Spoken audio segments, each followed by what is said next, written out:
I'm Fabian Petrina, WBFF Pro and Team MuscleTech athlete, and this is why I lift.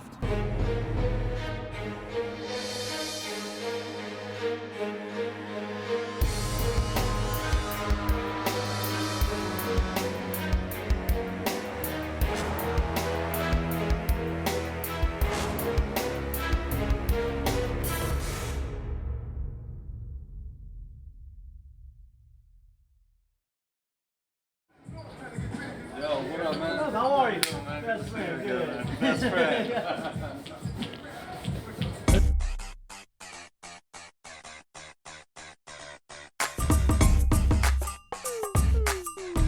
Because we're taking over. Because we're taking over the, not just the fitness industry, we're taking over Vegas, we're taking over the world. All right, we out. Appreciate you.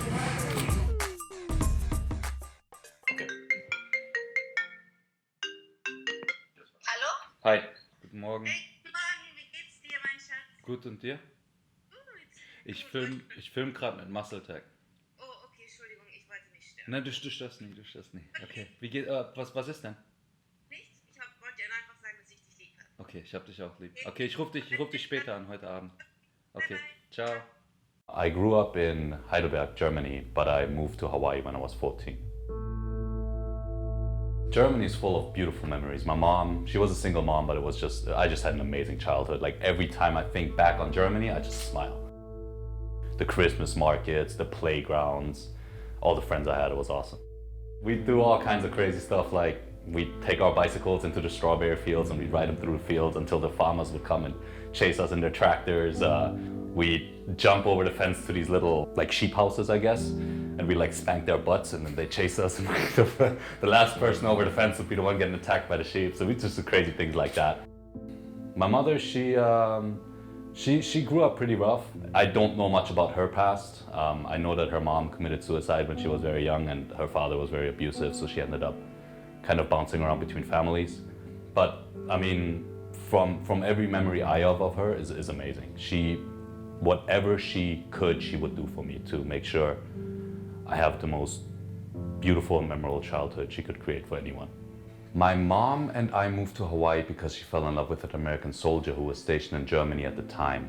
She ended up getting pregnant with my little brother, and they got married. And the question became, okay, do we leave Germany? Do we leave everything we know and move with this man, or do we stay here and play it safe? But she did not want my little brother to grow up without a father because she had seen that in me.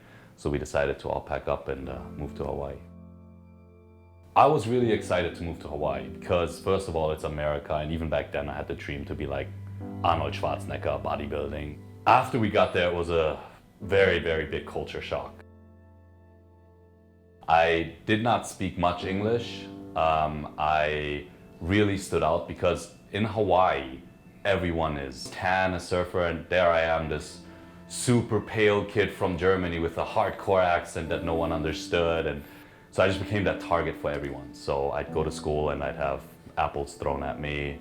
I'd have like 30 kids just calling me names, and it just became very, very difficult. And then, you know, one time I did decide, I was like, you know what, I'm tired of being picked on. So I was like, all right, let's fight after school. So we met up, we fought. It was a bunch of guys that showed up. They pulled my shirt over my head, kneed me in the eye, I broke my eye socket. I went home, I was embarrassed. I went to my mom's makeup closet and I like covered it up because I didn't want her to see. But then she saw that my eye was bloodshot and she made me wash my face, and she saw the eye and she took me to the emergency room. And yeah, I mean, it's better now, but it sucked. It sucked at the time. Things kind of cooled down.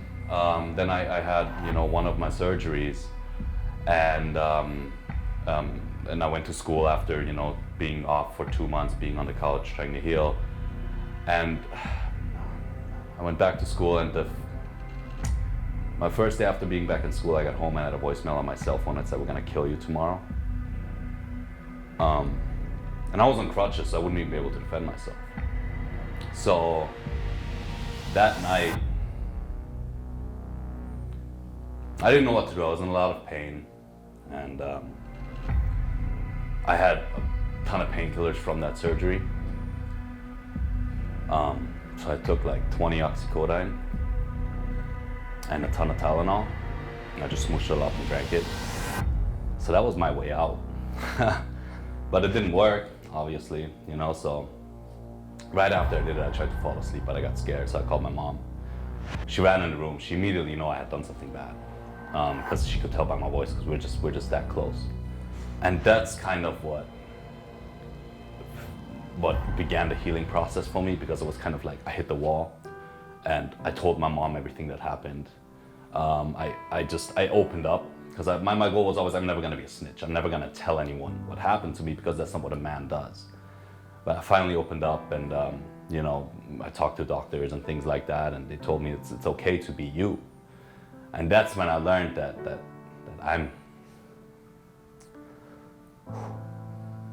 I'm Fabian, and that's fucking awesome. I've always been passionate about bodybuilding, but that's when I realized that I wanted to use it not only to have fun in the gym, but I wanted to build up an armor. I wanted to be a big bad motherfucker, you know, so no one could hurt me again.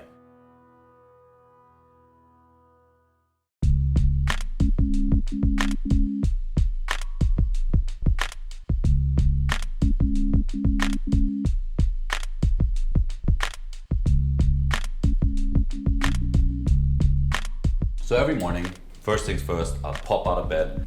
I think this is the most important thing to do, is I take a multivitamin. Just to start my day.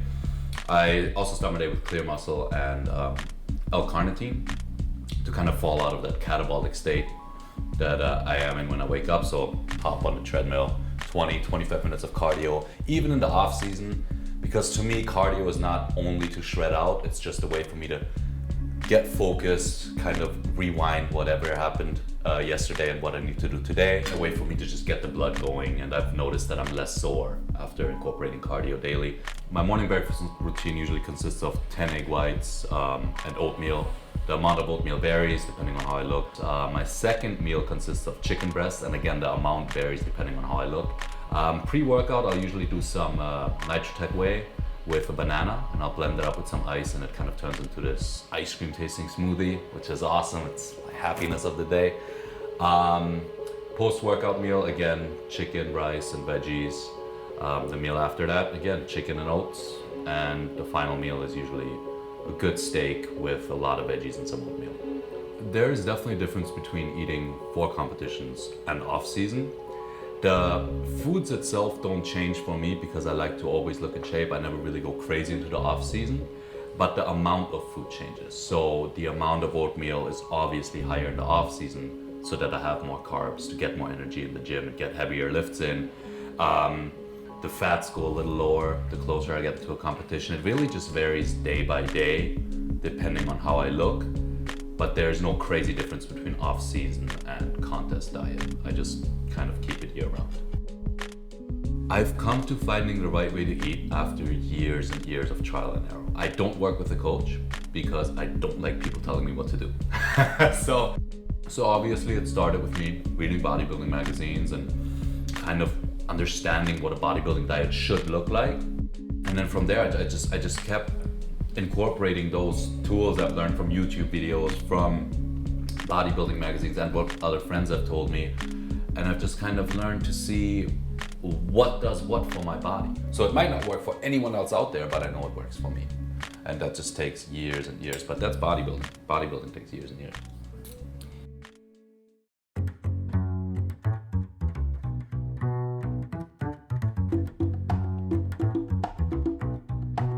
So to me, living in Vegas is the perfect environment for bodybuilding.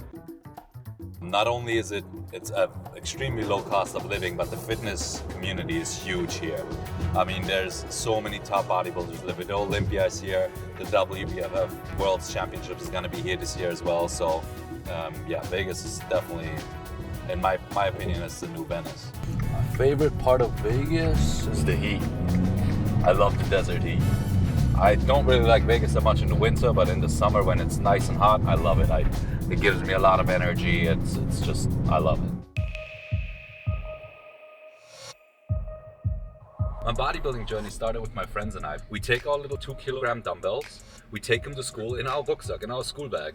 And during breaks, we would do curl-off competitions. Who can curl the most amount of weight? And I would always win. Like, there was not a single time I lost, because I would just keep going with that 2 kilograms, 100 reps. So that's when bodybuilding started for me. And then I moved to America and, you know, I mean, didn't have much to do. So my mom decided, hey, let's sign him up for a gym so you can continue to develop that.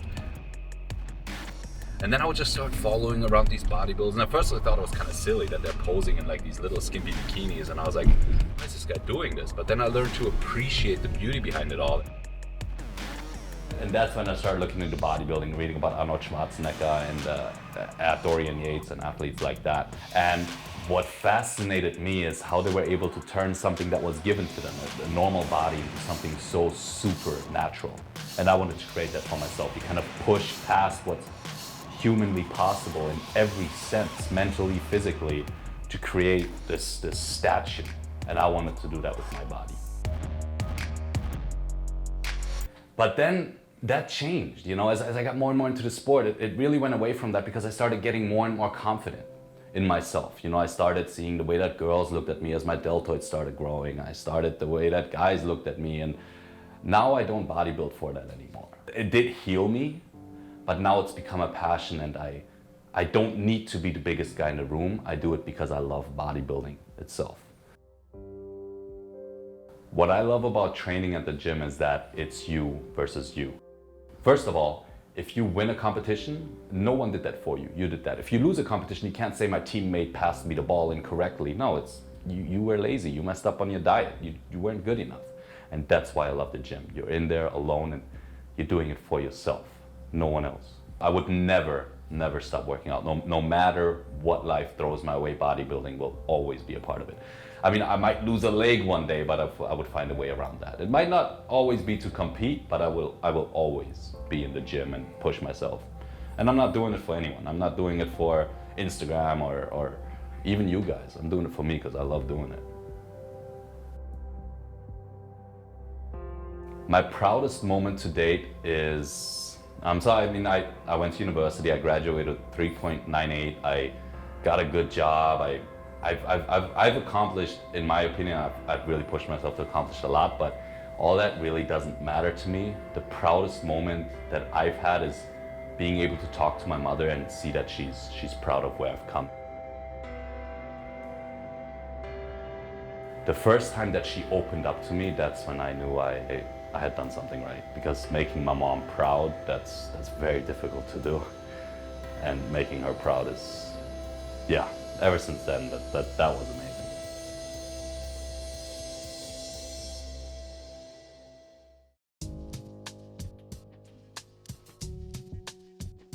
I think that finding your passion is what's gonna help you overcome whatever obstacles are in front of you. And this is whether you're young or old. I believe that finding that thing that you were put on this earth for, that thing that just takes you away from reality for a minute or two. It can be bodybuilding, it can be playing the violin, it can be anything. That one thing that just makes you, you. I think finding that and developing that further and further is what's gonna in turn build your self-confidence. And the more confident you are, the more likely it'll be that anything that comes in front of you will just be shattered. Like, nothing can stand in your way.